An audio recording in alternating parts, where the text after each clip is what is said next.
What if the battle for Baldur's Gate was lost? What if the Chosen of the Absolute succeeded, and the Mind Flayers were no longer invaders, but rulers? In this fractured reflection of Faerûn, the tadpole wins. The dream becomes nightmare, and the Absolute ascends.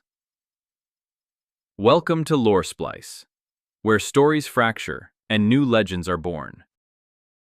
To understand the horror of this hypothetical future, we must first return to the beginning, when a handful of heroes awoke aboard a nautiloid ship, branded by a parasite and hunted by time.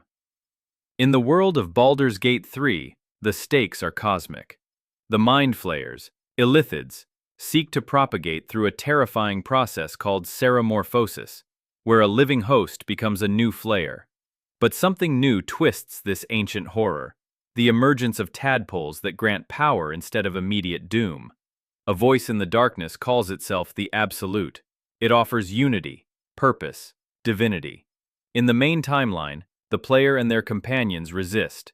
They uncover the conspiracy of the three chosen, Ketheric Thorm, Gortash, and Orin, and fight to preserve their souls and stop the Illithid plot from consuming Baldur's Gate. But what if they failed?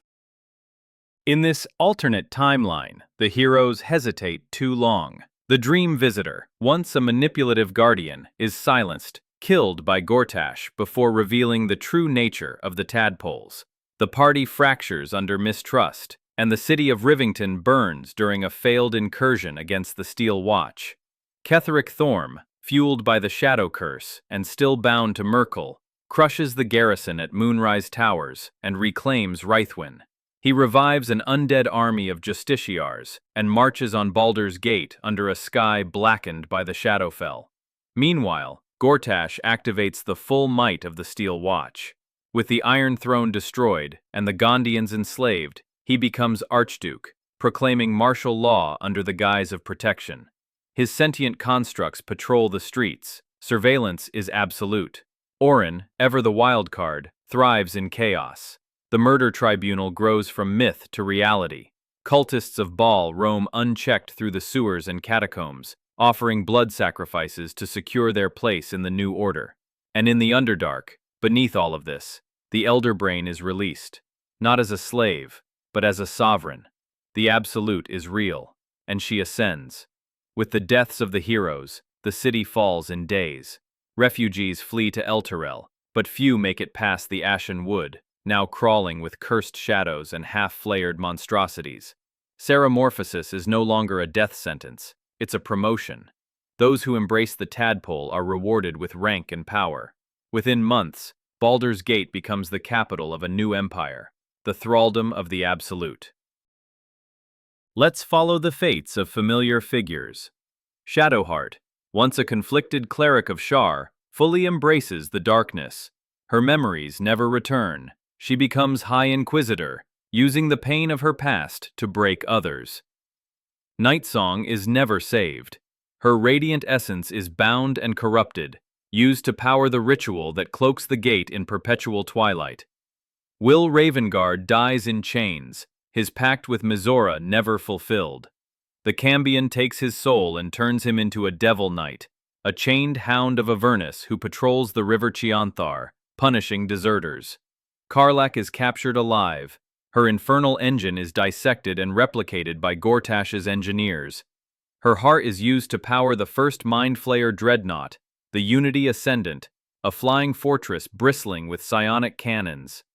Astarion, no longer protected by the sun, slips fully into vampiric tyranny.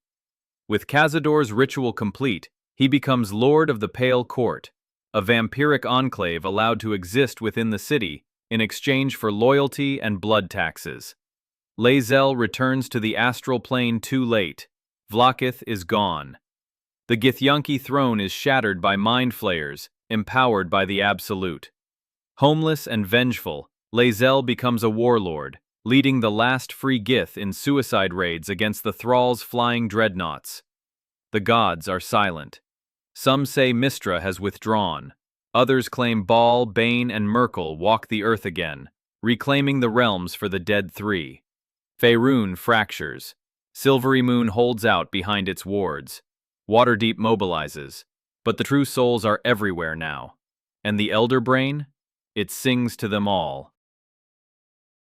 This is a Faerûn, where freedom is treason, where choice is a relic of the past.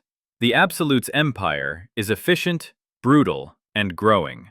The dream has won, and now everyone dreams the same dream. The story of Baldur's Gate has always been one of resistance, against fate, against corruption, against the gods themselves. But in this broken version, it's a warning. What happens when we surrender the voice that promises purpose? When we silence dissent in the name of unity? When we choose the easy path and call it peace? So, adventurers, what do you think? Could the Absolute truly have conquered the realms? What heroes would rise in the ashes of this fallen Faerûn?